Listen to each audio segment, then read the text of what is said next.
السلام علیکم ناظرین، کے نیوز ایچ ڈی کے ساتھ میں ہوں کرن ارشاد۔ خبروں کا آغاز کرتے ہیں فیصل آباد سے۔ بس اور رکشہ کی ٹکر۔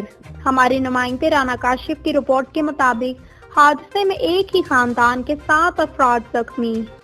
بس اور رکشہ کی ٹکر۔ حادثے میں ایک ہی خاندان کے 7 افراد زخمی۔ حادثہ تھانہ لنڈیا والا کی حدود میں پیش آیا۔